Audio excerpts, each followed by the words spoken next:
இன்றைக்கு உங்கள் வாழ்க்கையில் சில தோல்விகள், ஏமாற்றங்கள், எதிர்பார்த்த காரியம் நடக்கலை என்கிற சூழ்நிலையில் எழுத போகிற எக்ஸாம், நீங்கள் சந்திக்க போகிற உங்களுடைய எதிர்கால காரியங்கள், அதை குறித்து ஒரு மன சோர்வோடு நீங்கள் அமர்ந்து இந்த வார்த்தையை கேட்டுக்கொண்டிருக்கலாம். அல்லது பெற்றோர் உங்களுடைய பிள்ளைகளை குறித்து ஒரு மன வேதனையோட, என் பிள்ளை இப்படி இல்லையே, இப்படி சாதிக்கலையே, இந்த மாதிரி ஆயிட்டே, அது மாதிரி ஒரு மன சோர்வோடு இருக்கலாம். எந்த சூழ்நிலையும் மாற்றக்கூடிய வல்லமையுள்ள ஆண்டவர் இயேசு இந்த நாளில் உங்களோடு பேசுகிறார்.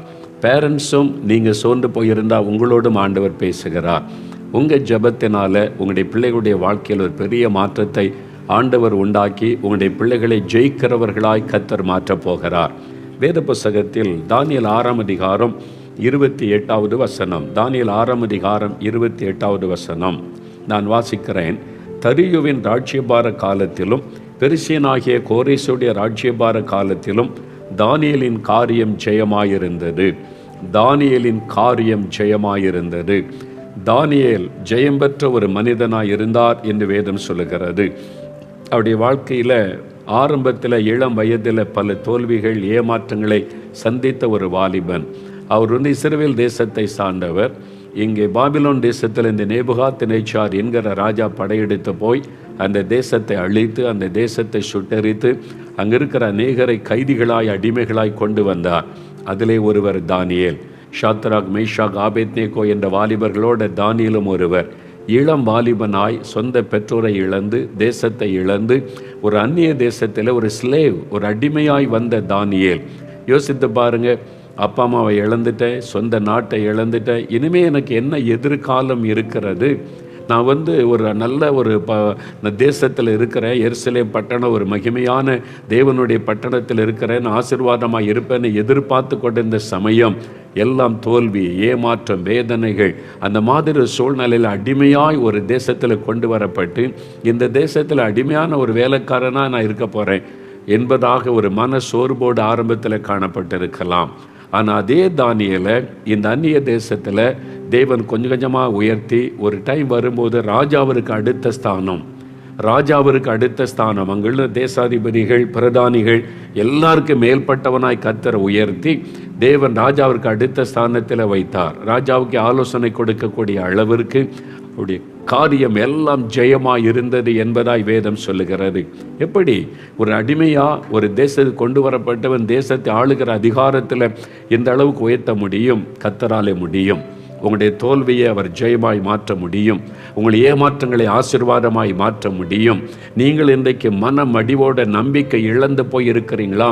உங்களுக்கு ஒரு புதிய நம்பிக்கை ஆண்டவர் கொடுத்து ஒரு புதிய ஆரம்பத்தை உங்களுடைய வாழ்க்கையில் அவர் உண்டாக்க முடியும். எனக்கு அருமையான மகனை நீ ஜெயிக்க முடியும். இதுவரை தோல்வி, இதுவரை ஏமாற்றங்கள், இதுவரைக்கும் எதிர்பார்த்த மார்க்கு கிடைக்கல, இதுவரைக்கும் எனக்கு இந்த சப்ஜெக்ட் கஷ்டம், இந்த பாடம் கஷ்டம், வாழ்க்கையே கஷ்டம், எனக்கு இந்த ஏழை குடும்பம், பண வசதி கிடையாது, ஆள் வசதி கிடையாது, யாரையும் தெரியாது, நான் ஒரு கிராமத்தில் இருக்கிற, எனக்குன்னு யாருமே சப்போர்ட் பண்ணுவதற்கு ஆட்கள் இல்லை, எனக்கு வசதி இல்லை, இந்த மாதிரி ஒரு மன சோர்வோட அவங்களுக்கெல்லாம் அவங்க இருக்கிறாங்க, இவங்க இருக்கிறாங்க, அவங்களுக்கு பணம் இருக்குது, அவங்களுக்கு வசதி இருக்குது, அவங்க அப்பா பெரிய பிஸ்னஸ்மேன், அவங்கள பெரிய அரசியல்வாதி, எனக்கு அப்படி ஒரு பேசுமே இல்லை, அந்த மாதிரி கலங்கி நிற்கிறீங்களா? ஆண்டவர் உங்களோடு கூட பேசுகிறார். மகளை உன்னோடு கூட பேசுகிறார். பெற்றோரை உங்களோட ஆண்டவர் இன்றைக்கு பேசுகிறார். ஒன்றுமே இல்லாமல் எல்லாவற்றையும் இழந்த அடிமையாய் வந்த ஒரு வாலிபனை ஒரு தேசத்தில் தேவனால் உயர்த்த கூடுமானால் உங்கள் மகனை, உங்கள் மகளை அவர் உயர்த்த முடியும். உங்கள் குடும்பத்தை அவர் உயர்த்த முடியும். பிள்ளைகளை நீங்கள் ஜெயித்து சாதிக்கிறவர்களாய் மாற்ற ஆண்டவர் வல்லமை உள்ளவராய் இருக்கிறார். இவ்வேத புத்தகத்தில் இது மாத்திரமல்ல, தாவீது என்கிற வாலிபன் இளமையில் ஆடு மேய்த்து கொண்டிருந்தான். அதுக்கு தான் அவன் லாய்க் என்று அவனை அனுப்பிவிட்டிருந்தார்கள். தேவன் அவனை தெரிந்தெடுத்து அவனை ராஜாவாக உயர்த்தின சம்பவம் வேதத்தில் இருக்கிறது. தன் தாய் தகப்பனை இழந்து அனாதையாக்கப்பட்ட எஸ்தர் என்கிற வாலிப மகள், அப்பா இல்லை, அம்மா இல்லை, எனக்கு யாரும் இல்லை, நானும் ஒரு அடிமையாக இருக்கிற ஒரு அந்நிய தேசத்தில் எப்படி நான் வாழப்போகிறேன் என்று நினைத்திருக்கலாம். ஆனால் கர்த்தர் அந்த மகளை 127 நாட்டுக்கு ராணியாக உயர்த்தி ஆண்டவர் ஆசீர்வதி குறித்த சம்பவம் வேதத்தில் சொல்லப்பட்டிருக்கிறதை நம்ம பார்க்கிறோம். ஒரு தேசத்திற்கு அடிமையாய் கொண்டு வரப்பட்ட யோசேப்பு என்கிற வாலிபன் சொந்த தகப்பனை விட்டு பிரிக்கப்பட்டான்.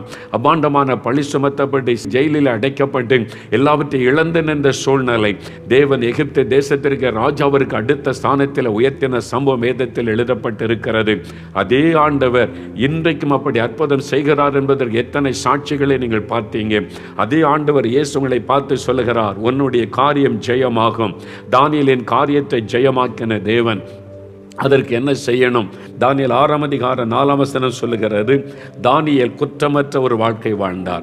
யாருமே தன்னை கை நீட்டி இந்த வாலிபனிடத்தில் இந்த குற்றம் உண்டு என்று சொல்லும்படி வாழாதபடி ஒரு பரிசுத்தமுள்ள வாழ்க்கை, உண்மையுள்ள வாழ்க்கை, அதற்கு தன்னை அர்ப்பணித்து கொண்டதனால தான் தேவன் அவரை உயர்த்தினார். ஒரு பரிசுத்தமுள்ள ஒரு வாழ்க்கை. இஷ்டப்படி குடிக்கிறது, பீடி சிகரெட் குடிப்பது, மதுபானம் குடிப்பது, ஃப்ரெண்ட்ஸோட சேர்ந்து ஜாலியாக இருக்கணும், இதான் உலகத்தை அனுபவிக்கணும்னு சொல்லி கிளப்பு, நடனம், ஜாலி என்கிற பெயரில் குடி, வெறி, அந்த உலக சிற்றங்களுக்கு நாடி போறவங்களை கர்த்தர் உயர்த்த முடியாது. அப்படிப்பட்டவங்களை கர்த்தர் ஆசீர்வதிக்க முடியாது. உங்க வாழ்க்கையில பரிசுத்தம் அவசியம். என்றால் இயேசு கிறிஸ்து பரிசுத்தம் உள்ள ஒரு தேவன். வெறும் பக்தி அவர் எதிர்பார்க்கவில்லை, ஒப்பு கொடுத்தல். தானியேல் 1:8 வாசிக்கும் போது, இந்த தேசத்துக்குள்ள வந்தவுடனே தானியேல் ஒரு தீர்மானம் பண்ணினார், நான் பாவத்துக்கு இடம் கொடுக்க மாட்டேன், என்னை தீட்டுப்படுத்திக் கொள்ள இடம் கொடுக்க மாட்டேன் என்று அர்ப்பணித்ததுனால கர்த்தர் உயர்த்தினார். வாலிப மகனை, மகளை, இதுவரை எப்படி நீ வாழ்ந்து இருந்தாலும் இருவரை நண்பர்களோடு சேர்ந்து, ஃப்ரெண்ட்ஸோடு சேர்ந்து தவறான பழக்கங்கள், பாவங்கள் எல்லாம் நுழைந்து உன் படிப்பை கெடுத்து விட்டது, உன்னுடைய நேரத்தை வீணாக்கி விட்டது. தவறான தொடர்புகள், செல்போன் தொடர்புகள், உன்னுடைய சோசியல் மீடியா தொடர்புகள் உன் வாழ்க்கையை அழித்து விட்டது. உனக்கு நல்லா தெரிகிறது, உன் பரிசுத்தம் பாதிக்கப்பட்டு விட்டது.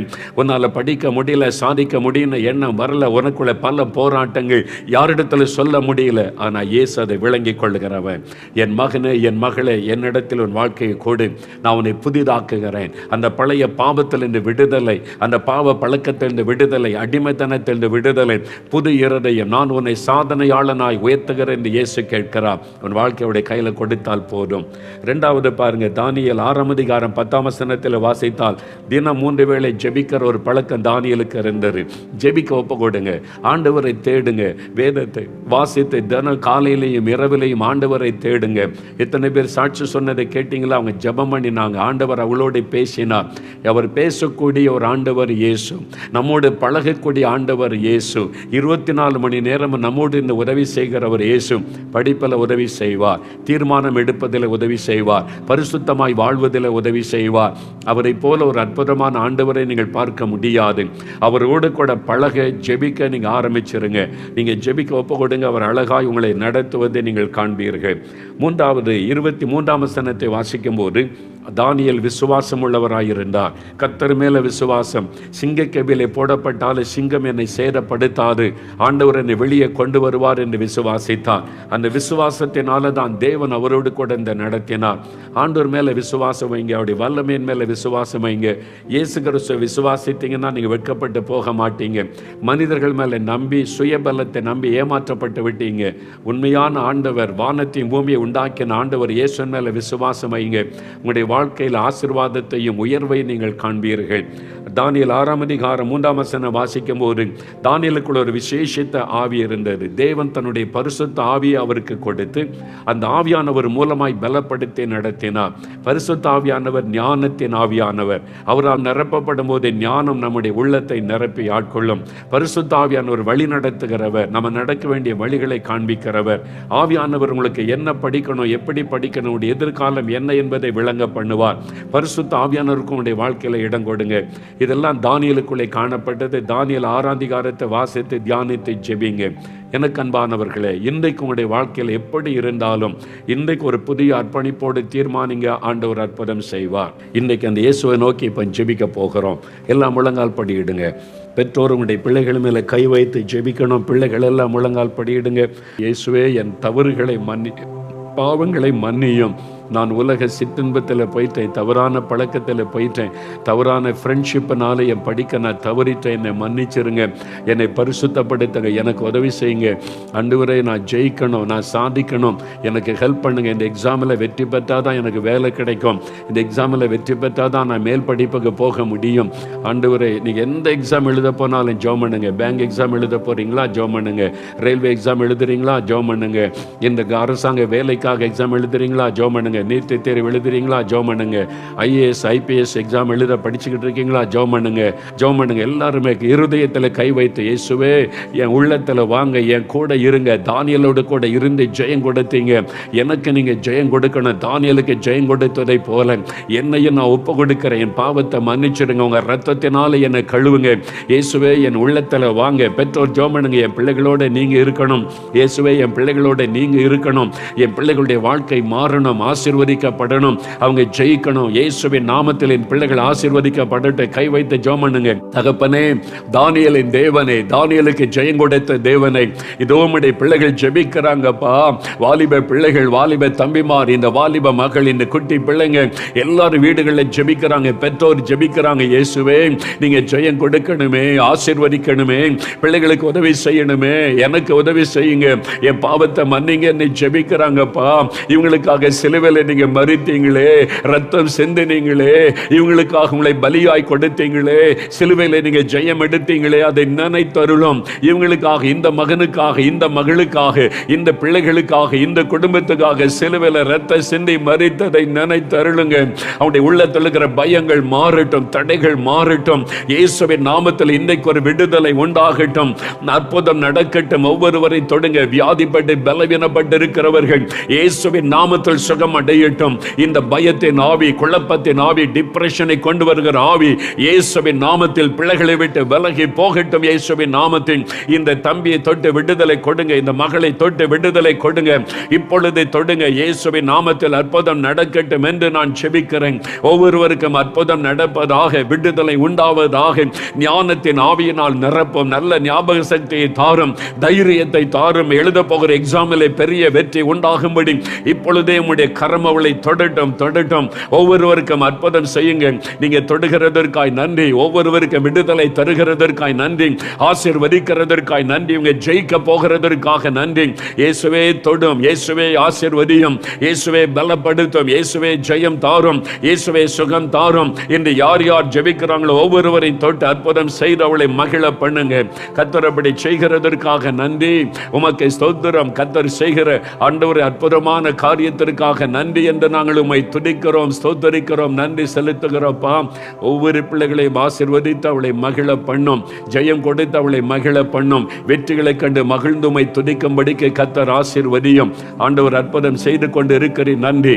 ஜெபம் கேட்கப்பட்டது, பதில் தந்து விட்டீர், அற்புதம் செய்து விட்டீர்.